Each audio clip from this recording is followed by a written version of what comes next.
go.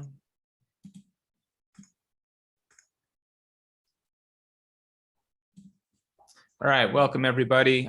Folks are starting to join in, so we will be getting started here in just a moment. As folks are jumping on, welcome to our Ask Mayfield Anything. And this month we'll be talking about the impacts of tariffs. We have a great group of folks here to discuss that with us. As you're joining along, we highly encourage everybody to ask questions. This is very much intended to be very conversational. We want to hear from you. If you have questions, this is a great time to ask those questions. What we do ask is that you put those questions in the Q&A box. There's the chat box and the Q&A.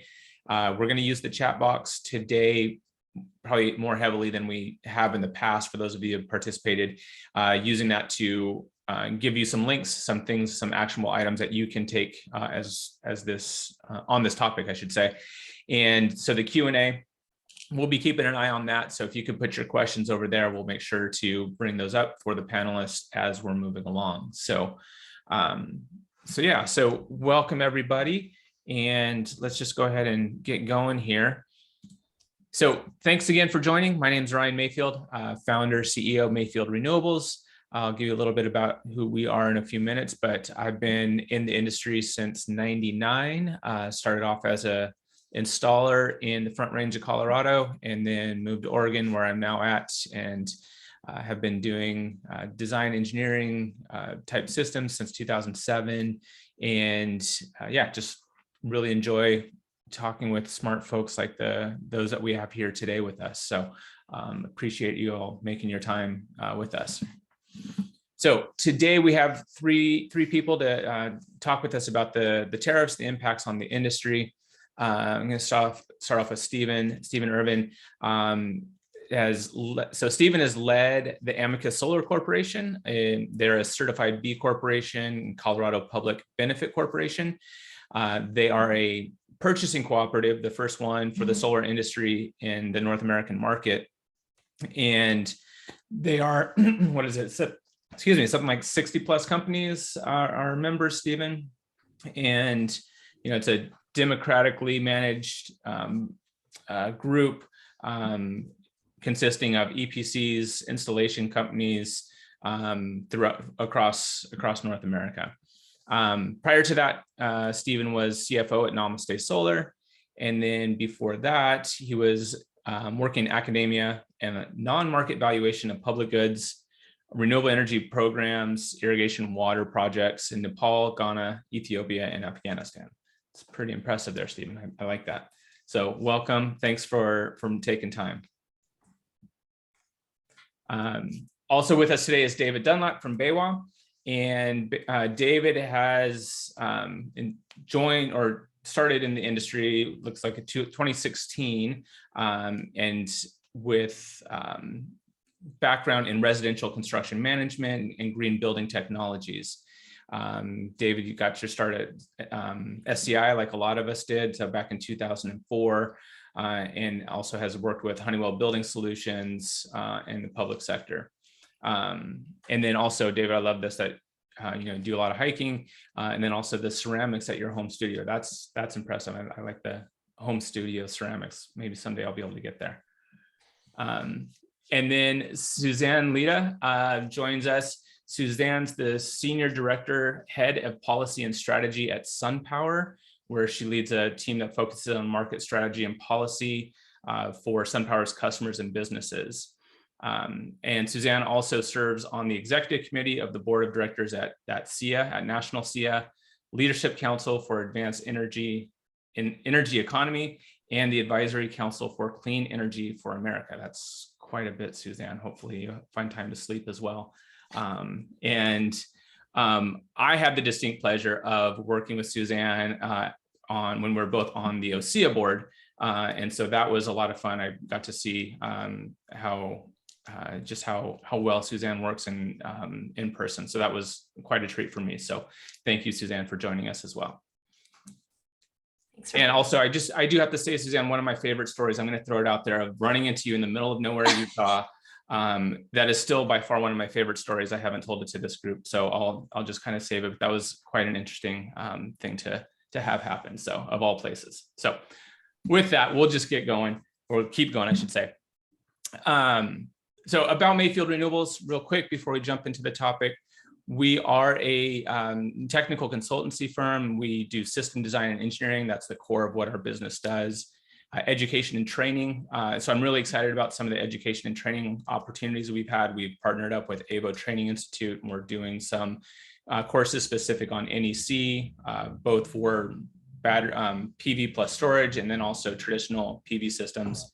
And then we have technical consulting and support. So we help contractors, manufacturers on technical consulting using our industry expertise to help those folks. Okay, all that now, wanted to jump into the cost of the solar tariffs. And so really we want to talk today about, what are the ongoing investigations, kind of get how did we get here? What does it look like we're moving forward? How did the tariffs actually impact the industry? And then the big question, how can I get involved? And so that's what we're going to be asking for folks, for you to take action as we go along. From my perspective, I'll turn this over to Suzanne so she can give us kind of the big picture here. We've been getting a lot of just information from our industry partners, seeing the impacts of this already. And so, we as a business are starting to see the impacts of this ourselves already. So I would say, this is an important topic, become well aware of. I've been reading whenever I can. As we were preparing for this, it was interesting to read and listen to some podcasts on the topic. And so I highly encourage folks to do that. But Suzanne, would you kind of lead us through kind of what this timeline is, kind of a little bit of the history, and how we got here and where we're going? Sure, thanks.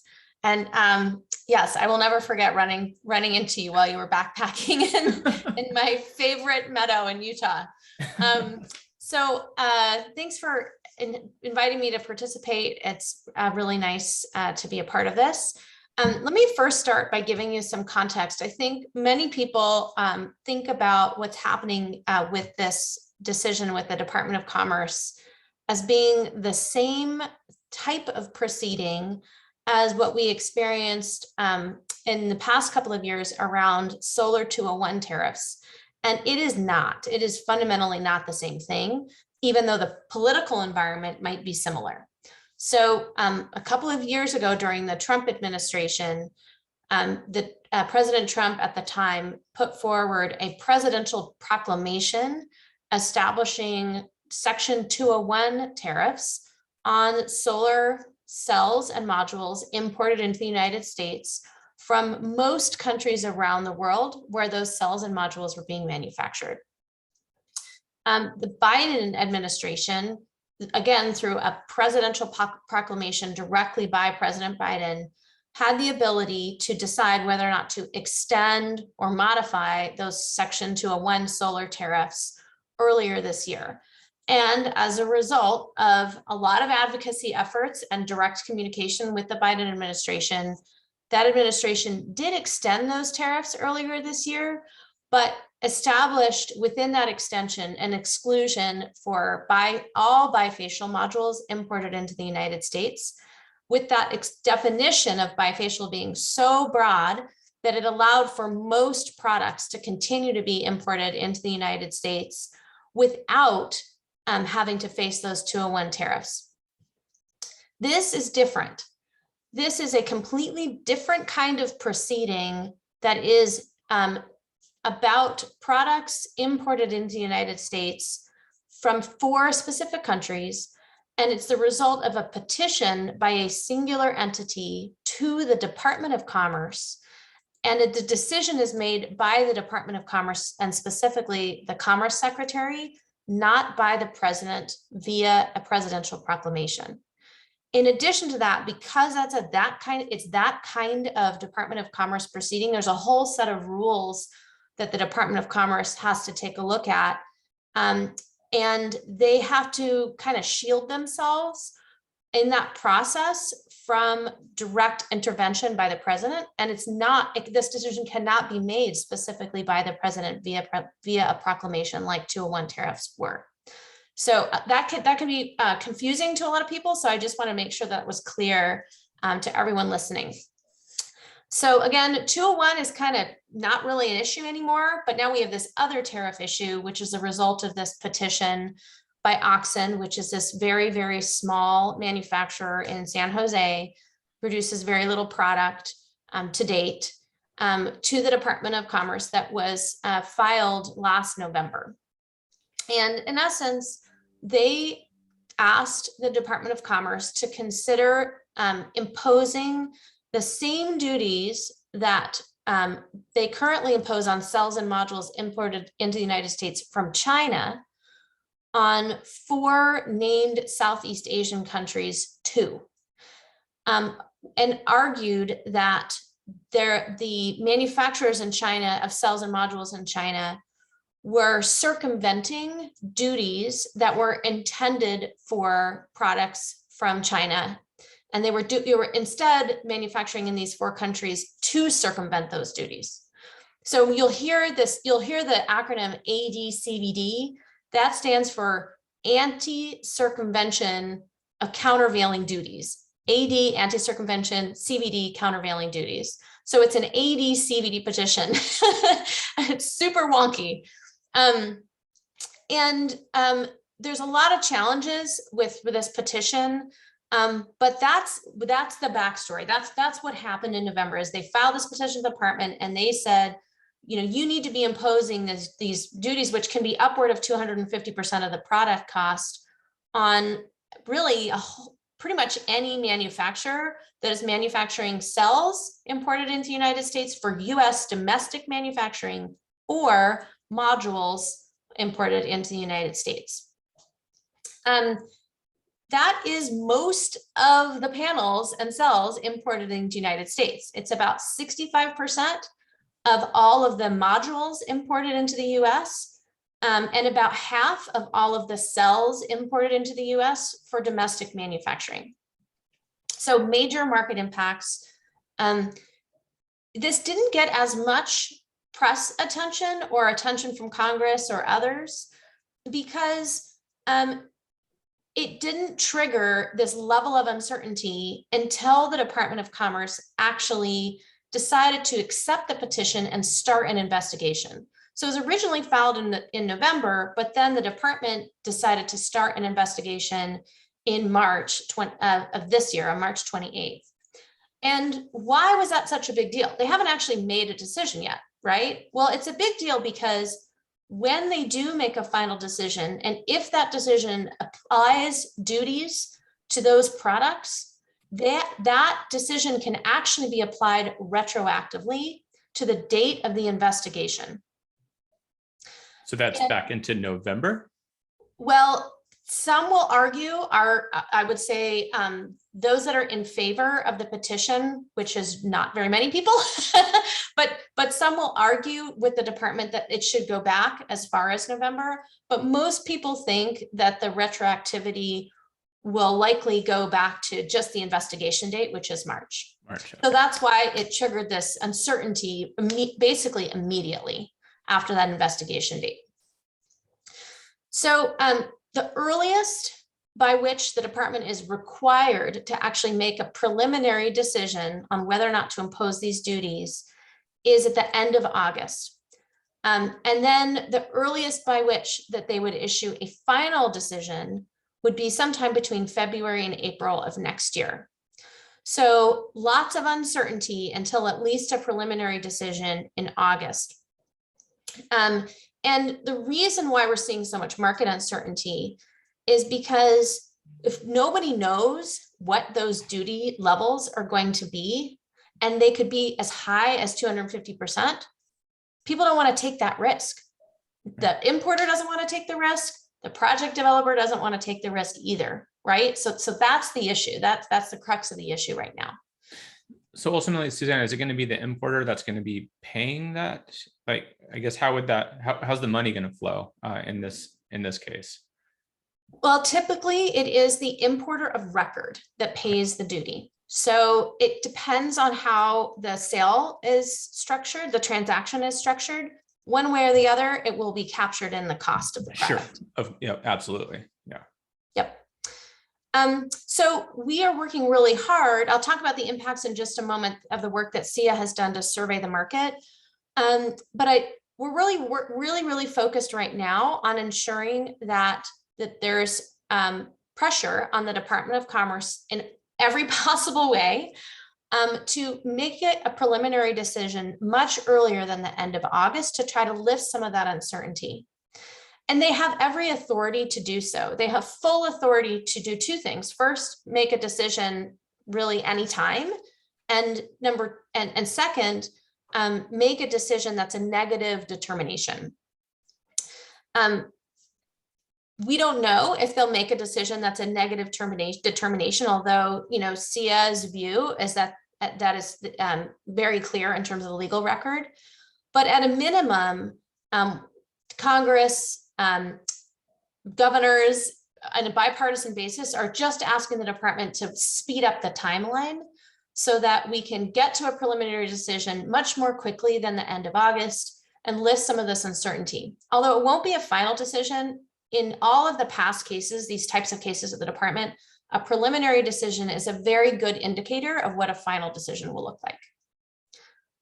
Any questions you have, Ryan, before I move on? Nobody's asked any, but I wanted to point out or just ask something, I guess, as I was researching, as I was doing, my reading, getting prepared for this. So we have on here in March, Department of Commerce accepted the petition.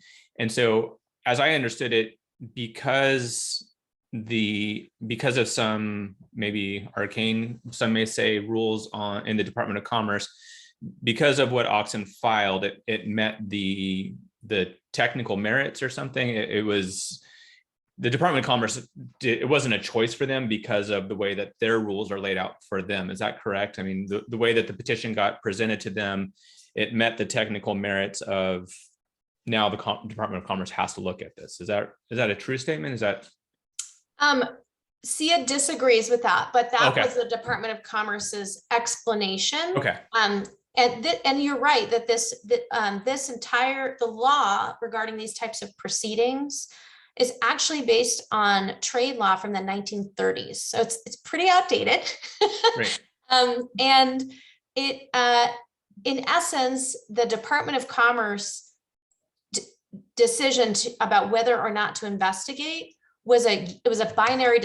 It was answering a binary question, which was, okay, is there the potential for circumvention occurring? Yes or no. Right. And so if it was yes, that triggered an investigation. That's why they have to do that. Yeah. Right. And so I'm sorry, this is separate from the 201 stuff, but there was a previous petition that the Department of Commerce denied, right? And that was because the petitioners were remaining anonymous, and that the Department of Commerce, that binary was no in that case. That's correct. Okay. So yeah, so just trying to make sure I have all my thinking right. Yep. Okay. So you want to move on to the? Sure. Although I think we have a question. Oh. Can you comment on the Bloomberg research? Do you want me to? I don't know. Ryan, would you like to ask these questions? Yeah, let's ask. Let's do it. And I'll just make mention, if you could, folks, we love the questions. We want the questions. If you could put them in the Q&A, that makes it easier for us just to manage them. So instead of the chat box, put them in the Q&A. But we see this one, we can go with it. So can you comment on the Bloomberg research that was used to file the Oxen petition, and the recent comments made by Bloomberg researchers about how the research was misused? That is correct. Yes, Bloomberg just recently published information, or I think it was publicized. I think they probably published this over the course of the comment period in the proceeding. But yes, they essentially said the way that Oxen was utilizing their data was inaccurate, and have made that clear. And I think that was very helpful to have BNEF weigh in. Just one other comment, if you want to go back just one thing. I forgot to mention, and it's not in this, but by the way, Robin Dutta on the SunPower team, on my team, put together this chart. So he's not on a call, but got to give kudos to Robin for doing this. I think it's really helpful. But one thing that is a new development that just happened is that the department picked 8 specific manufacturers from those 4 countries to provide additional information through answering a set of questions from the department. And the department required responses. And by the way, those are like example countries because they decided not to ask every single manufacturer listed in the exhibit to do the same. So they picked 8 kind of example manufacturers and asked them to reply by May 27th. That's a very, very short response timeframe. And that should be sort of the last piece of evidence that the department is seeking. So again, that further indicates that, they have everything they will need to make a decision very quickly, but we have to keep the pressure on in order to ensure that happens. Okay, so if you want to go to the next slide, this is why it's so important to keep the pressure on. So this is part of a survey. I'm just prepared a few of the slides, I'm showing a few of the slides that SEIA prepared that show the responses of the survey work they've done to date of the industry. And because of this uncertainty that's occurring right now, given that the department made this investigation decision on March 28th, and it could apply duties retroactively to that date, 83% of those who responded are reporting supply cancellations or delays. And it's all over the country, which is why this map, I think, is really helpful. It's not limited to red states or blue states or purple states. Most of the impact that is most urgent is happening in the utility scale market, but it is happening in every market segment in the country. Okay, next slide, please. About 4/5 of the respondents reported that at least half of their current year's solar pipeline is at risk. Many are reporting a larger risk to their 2023 pipeline. The other thing is, I was just looking at some other information that I thought was helpful because it validates the SEIA work. There's an opinion piece in The Economist that was published a couple of days ago that includes some commentary on this Department of Commerce issue. And that said that there's a couple other reports, one by Rystad Energy, which estimated that 2/3 of the forecasted solar deployment installed in 2022 is in doubt. Another report from Bloomberg New Energy Finance said that the new renewable energy capacity in 2022 could be 1/10 lower than it was in 2020. So obviously pretty extreme concerns from a jobs and employment and climate standpoint. Next slide, please. And just to be specific about the jobs, when projects don't get deployed, that's the vast majority of job impact, because we have seen from the past solar job census surveys that most of the jobs in the United States related to the solar industry are in construction and installation.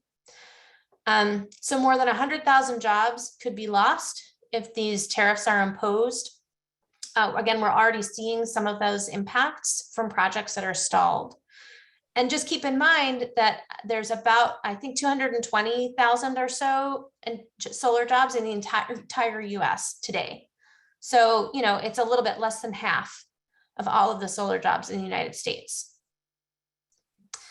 In addition, or I should say, part of those jobs would actually be domestic solar manufacturing jobs. Again, that's because these duties could be imposed on cells imported from those 4 countries into the United States that are then used to assemble modules in the United States.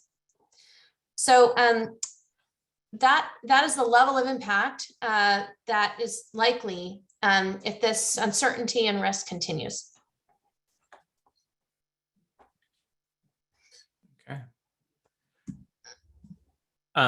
Well, thanks for that. Hopefully, yeah, that's a sobering view. And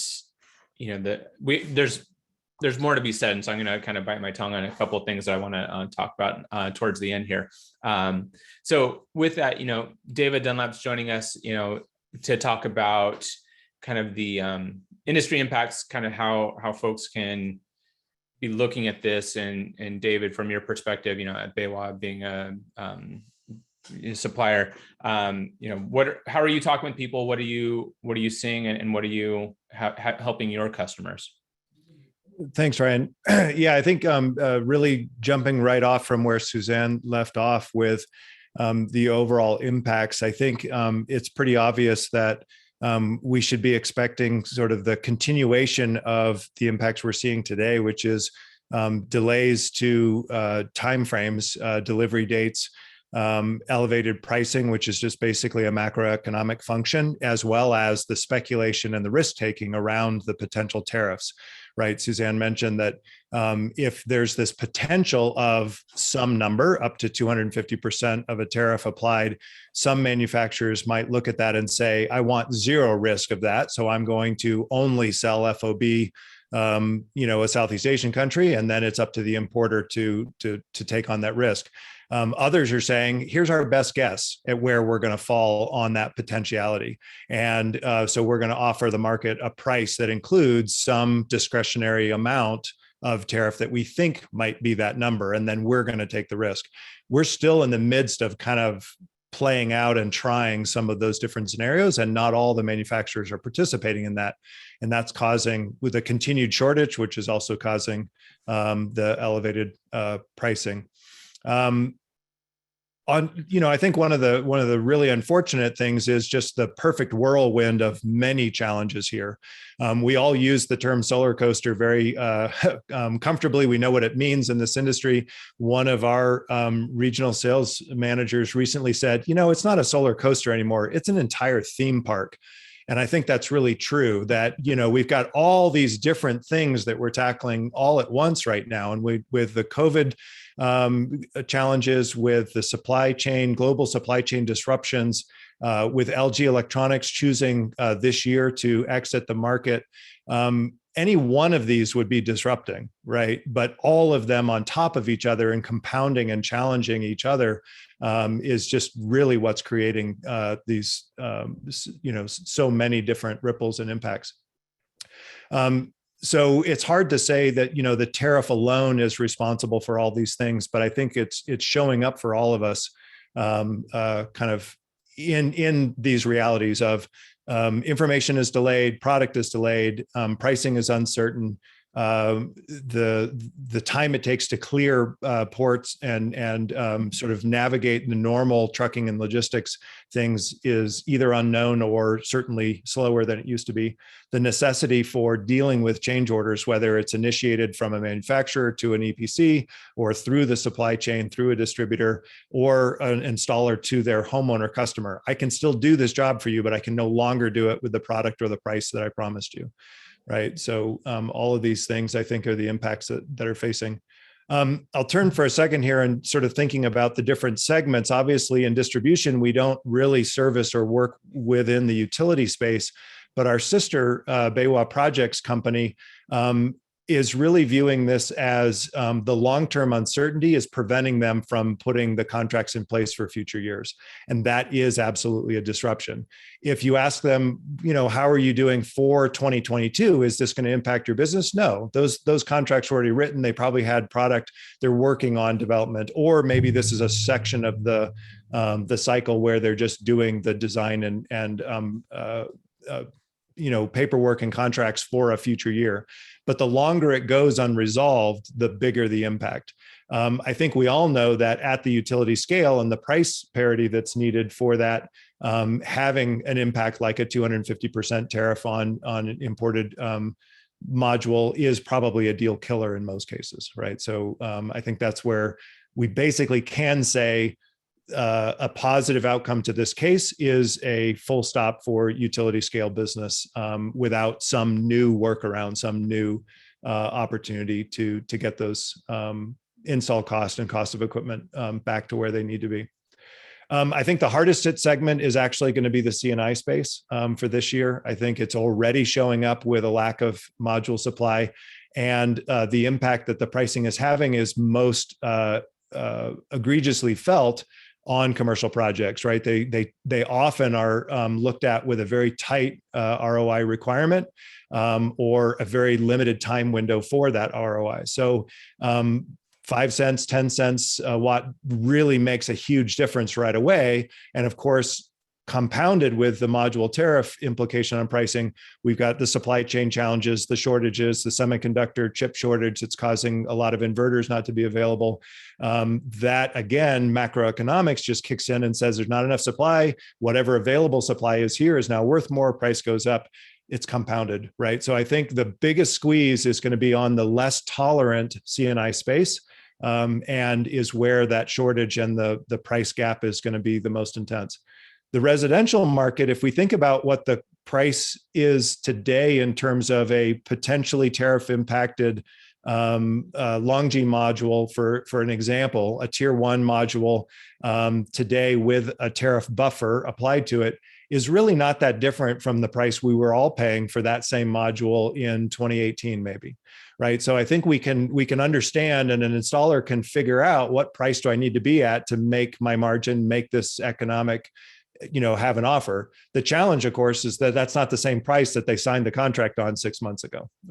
And so getting to that is an issue, but it's not an insurmountable issue. You're usually not faced with an investor, right? A very specific ROI. It's just, is the homeowner still on board to do this, right? And you change maybe the top end number of the price, you change your financing, or you have to change a spec. Those are manageable. They're undesirable for sure. You don't want to go back and redo your permit drawings or rewrite the contract, but it's not insurmountable. And so I think the resi, while definitely impacted, and there is still definitely going to be some shortage there, I think they've got sort of a broader tolerance overall, if you will, out of those three segments. Yeah, that makes sense. I, kind of had with residential being able to tolerate that higher price.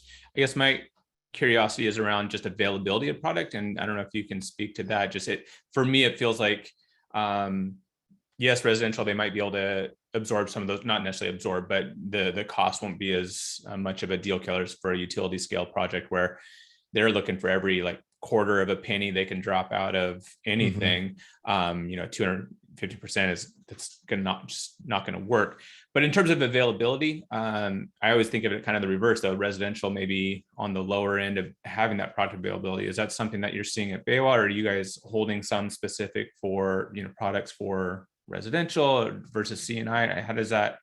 How are you seeing that impact the availability to those same installers? Yeah, it absolutely is. It is a shortage. I won't sugarcoat it. I think honestly, the exit of LG Electronics taking away about 500 megawatts of annual capacity is a bigger impact than the shortage of the tariff on the residential space specifically.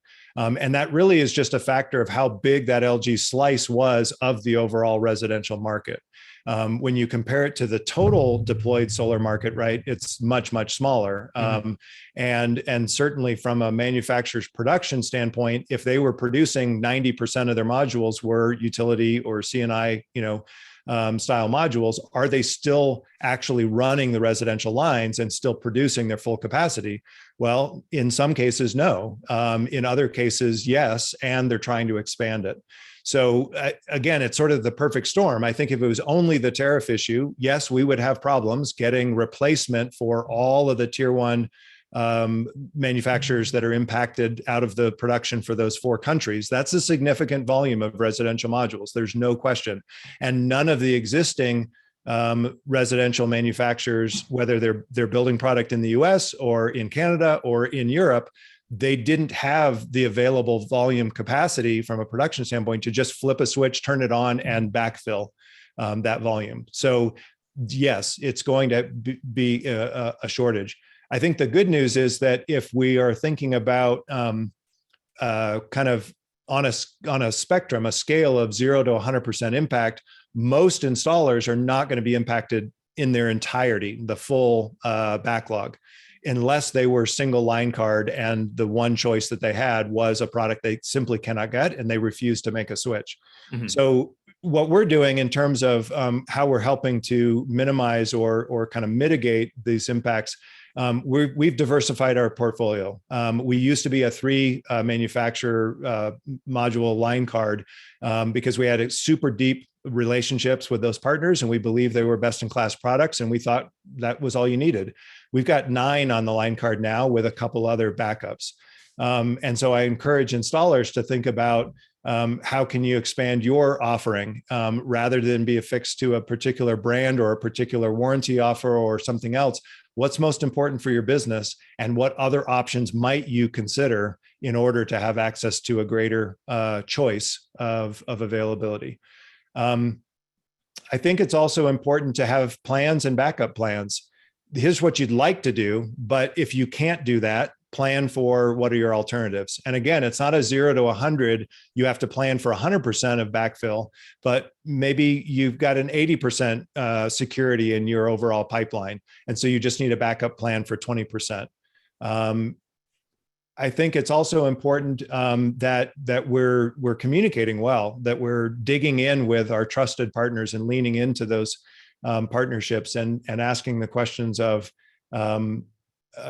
how far down the road are we looking? Can we, what are those assurities about availability? What do I need to do differently in order to make sure that I've got product? Not everyone's going to get the same answer. Not everyone's going to be able to make the same commitments, but we need to at least be talking about it in order to get to those resolutions. So let's jump to the next slide, because I think this is really important for everyone to think about in how, certainly from our vantage point, how we can be of most value to you, the installer, when we're talking about solving problems. We need to know what time frame you're trying to solve for. And so the simplest way for me to break it down is I think of short term in an installer's world as whatever you're doing today to roll your trucks and get jobs installed in the next 2 to 4 weeks of your install pipeline. That's your short term. That's stuff that it's too late to make changes. You're just trying to keep the crews busy, right? Everything's permitted, everything's paid. You're ready to go. So these are very, very tactical short-term solutions, right? Is that shipping on time? Do you still have it for me? Right? Is it going to arrive on time? Those kinds of things. But it's a fairly tight window of things that you're working there. On the other end of the time horizon is everything that's beyond the back end of your sold pipeline. So this is the time frame in which you can consider a new sales strategy. You can add other vendors to your offering. Maybe you can even diversify your revenue streams, and you can say, I think I'm going to be in trouble installing 100% of my sales pipeline on PV systems. So I'm going to shoot for an 80% number, and I'm going to look at that 20% of my revenue stream and diversify. And maybe I'm going to go back and retrofit storage to some percent of already installed jobs because I don't need panels for that. Or I want to look at an adjacent product segment. Maybe I'm going to look at EV charging or energy efficiency or something else. But you've got time outside of your sales backlog time horizon to make those kinds of decisions. But if you think about what those decisions are and how you would do that from a business standpoint, that's a very different mindset and a very different solution set than what you're doing in the tactical, where's my stuff? And is it going to be on the job site next week, right? So if we can separate those two conversations and give mind share and time dedicated to them, we can really solve two very different problems. But if we're trying to solve the same problem all at once, we're just not going to get there, right? My backlog is 25,000 modules. How are you going to get those for me? Well, my answer is, I'm sure you don't need them all tomorrow. So let's talk about what you need in the next couple of weeks. And then how long is that 25,000 module backlog actually stretching out for you? And the longer it is, the more likely you're going to need a pivot, a substitution, an alternate, something else down the road. And then, of course, by default, the midterm is everything in the middle. And so from an installer standpoint, do you already have a convenient way to manage change orders, to adjust pricing, to pivot your product specifications? These are the times to put those processes into place if you don't already have them, or to shore them up and make sure everyone on the team is ready to pull those levers when you need them and work within that midterm. So we can hop on to the third slide. I kind of touched on some of these things already, but I think the overall heading that I tend to kind of group all this in is now's the time to make sure that you have and you're building your resiliency. And what is the most resilient or agile business that you can quickly put into place? Again, you don't have to solve for absolutes. You don't have to solve for 100% of your revenue stream. You don't have to find all new partners. But if you kind of break it apart and say, well, who are my valued, trusted partnerships? Can I lean into them for greater security or more information? I think now's the time to do more of that. We talked about diversifying the portfolio. You don't have to do 100% retrofit storage, but what if you did 5% additional retrofit storage? What if you had 2 of your salespeople dedicated to calling your existing installed list and pitching storage retrofits? That would ease some of the pressure on your sales backlog for modules, and you could still keep the crews busy installing product that you probably have a better shot at getting within the time frame that you're hoping for. Maybe you've been thinking about energy efficiency or EV charging or some other kind of adjacent segment, and you just didn't know how to get there. Well, now's a good time to maybe do a pilot and see what, or run some of the business modeling. What is it going to look like? How can I make money at that? It doesn't have to be big. You don't have to risk a lot of your business, but if you, again, make incremental steps in that direction, can make a big difference. And then lastly, I kind of mentioned it early on. I think installers understanding that what used to be a sure bet by pitching a brand name as your leading door opener, or you're going to get the best in class product, maybe better to take a step back and say, what is the particular value that we're offering as a company, and make that front and center. Is it quality? Is it long-term service? Is it warranty? Is it performance? Is it your people? Is it your culture? There's something about your company culture that you want to take center stage. Now's a great time to do that and allow the products to become a little bit more commoditized in the background. We're going to get you that total system output that you need, but the exact color, flavor, whatever of the componentry might be a little different, as long as we know we're going after price, or we're going after performance, or we're going after limited rooftop space. And being a little bit more nimble, a little bit more ready to make a last minute change, I think is going to build a lot of resiliency in the channel. Great. Cool. Thanks for that. That's very helpful and good insights. And so we're going to move over and have Stephen talk with us now. And, from the Amicus perspective and just the, more contractors, I guess, and generally. So yeah, just kind of what are your members seeing? How are you talking with this, with all of your folks, Stephen? Yeah, thanks, Ryan. Thanks for having me on. And yeah, I'll focus more on, the DG community. So C&I and residential space, businesses, small, medium-sized businesses, maybe with average of 50 to 70 employees, right? Kind of size. And the thing we're seeing out there, which is the positive side, is demand has never been stronger. Like, leads are through the roof. It is crazy how much interest there is in solar, which is pretty exciting, right? I don't know if it happened after COP26 and just can carry it on from there, but it has been amazing to see how much interest there is in solar, which is exciting. Yeah. Obviously, the theme park analogy is true, David, that you just mentioned. I mean, it's like, come on, why can't this ever be easy? Every year it's something, right? For many of you on this call, you've seen the ups and downs over the years, and here we go again, right? So, but this trade case, it definitely feels like one of the biggest challenges we've ever had. It really does. And so just literally the inability to get modules is paramount. And in fact, it's companies considering, what do I do moving forward?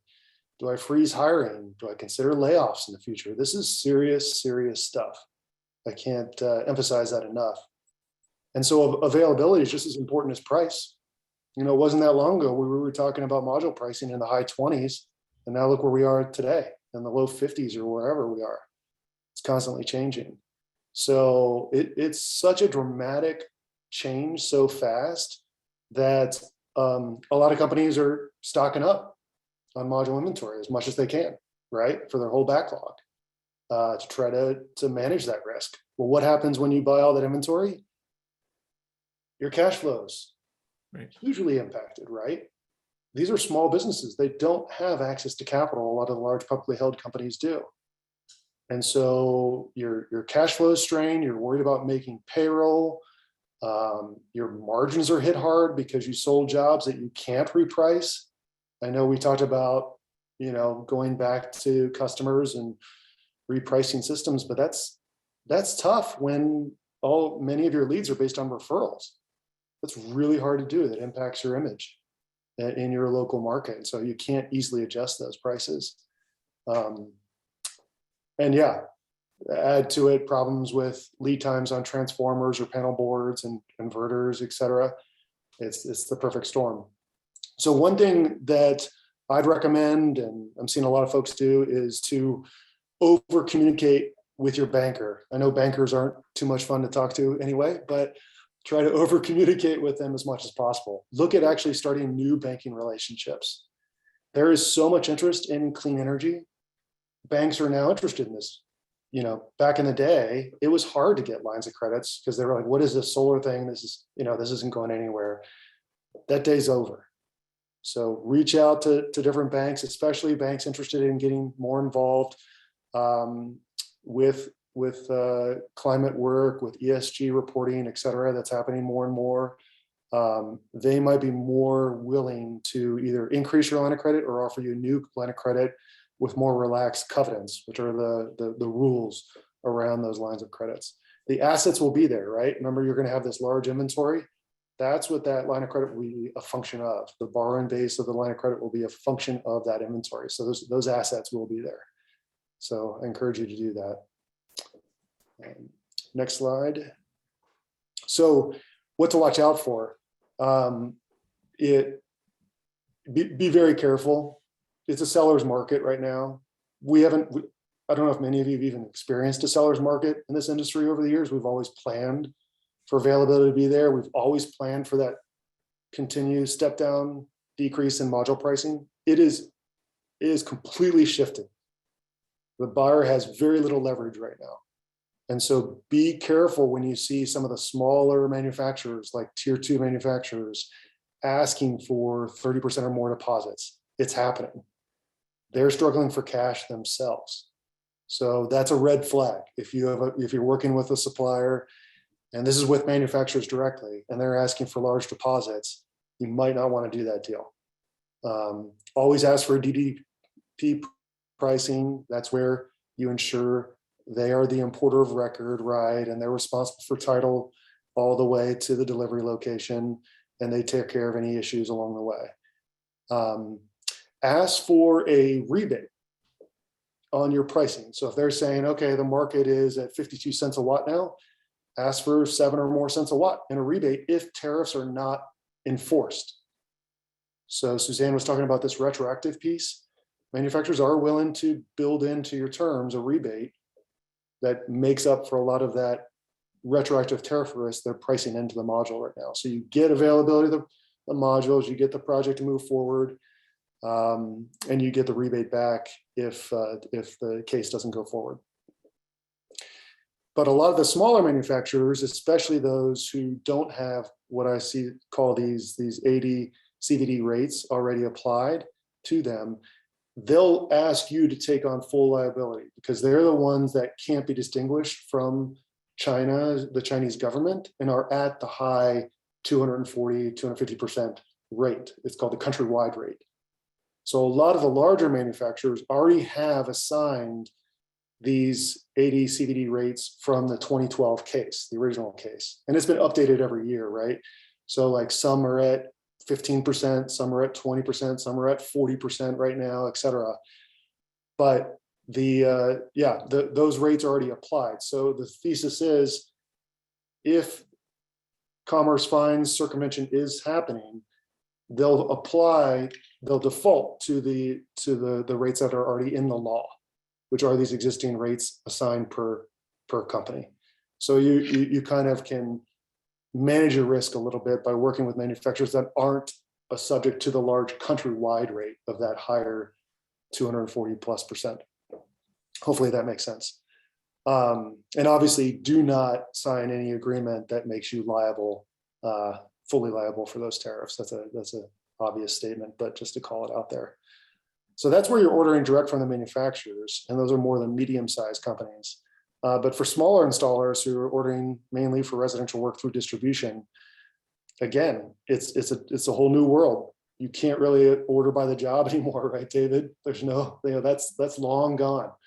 So what distributors like BayWa and others need are better communication, better forecasting. But like, you have a sales backlog. You could literally send in orders right now for your whole sales backlog, right? You could. But I'm suggesting you do that plus your projections to communicate to those like BayWa. So, because they need that information to plan with, right? So that's what I'd recommend. You know, you can't order the way you've done in the past. And then next, like, how you can get involved here, which might be the most important part, is to tell your story. Your leaders in Congress need to hear how this is impacting your medium or small business. They need to hear it. So over the past few weeks, there have been campaigns led by SEIA and others to get sign-on letters agreed to by various senators, governors, and House representatives. And so we had a 22 senators sign on a letter 3 weeks ago. It was bipartisan, which was huge. That was sent to the president's desk. 19 governors, both Republicans and Democrats, signed on a week or so later. And then just maybe last week or around then, 85 Democrats signed on to a House letter that was sent, all addressing this tariff case, asking the president to expedite preliminary determination. So in addition to that, right, this case, we also need to remember we're on the cusp of potential historic, maybe once in a generation, climate legislation, right? It is very, you know, all signs are pointing to Congress flipping in the midterms, right? And the Democrats losing their slim majority. So now, right now is the time to ask your senators and representatives for these clean energy tax credits, a long-term credit. So we're talking a 10-year extension at 30%. So a stable tax policy of 10 years at 30% with it for Section 48, right, which is all CNI and utility scale. For Section 25D, which is residential, it's customer-owned residential. Section 48 obviously also covers third-party owned residential. And direct pay for Section 48, refundability for Section 25D, standalone storage. And also, it's not listed here, but a part of this is tax credits for domestic manufacturing to build out the vertical integration, and not just, you know, modules, but multiple different bill of materials that go into modules, a part of this package. And so that's really the push when you say, you know, don't do these tariffs, but support these domestic manufacturing tax credits. It's a great answer to what you want to ask folks to support. So you can in the chat box, I think Lucas has put this clean energy business letter we're leading. So this is trying to get the voice of all of us. Congress needs to hear the voice of all our small businesses, medium-sized businesses. They need to hear this, right? And know the jobs are being impacted here and how important passing this clean energy legislation is. So please do that. Thank you, Suzanne, for the Act Now link as well, putting in there. But Suzanne, did you want to add anything to this? Hopefully you can hear me. My mute button is not my friend. I was just going to say that the time is now. Midterm elections are coming up very shortly. And if Congress does not progress this package by the August recess, which is August 1, it's going to be extremely challenging for them to do so at a different time this year for this length of the ITC extension. So it really is a matter of now. This is not a time to sit on your hands. So please take action. It's really critical that members of Congress are hearing from small businesses and their employees, and not just from executives, and not enough small businesses and employees are taking action and getting involved. So please take the time to do so. And thanks. And I'd like to reiterate something, Stephen, that you just said there, at the end, kind of the reconciliation package and the tax credits that are there for domestic production or domestic manufacturing. And I think we would all agree, I won't speak for you all, but I think we would all agree that we would love to see more domestic manufacturing. We'd love to see modules, made here in the US. And we, Suzanne and I, being in Oregon, we had the connection to the plant here. And so just seeing kind of what that was. So that seems like a much more sustainable and a much better way of making that happen than trying to do these tariffs. And so I would, echo everything that you're saying in terms of keeping it or asking folks, asking listeners to take action and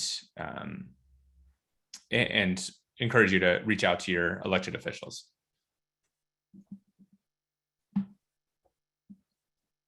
Well, great. So I'm not seeing any other questions. Suzanne or Stephen, David, do you have any? I mean, we're getting close to the top of the hour, so want to be respectful of people's times, but any other comments, points that you wanted to make about this?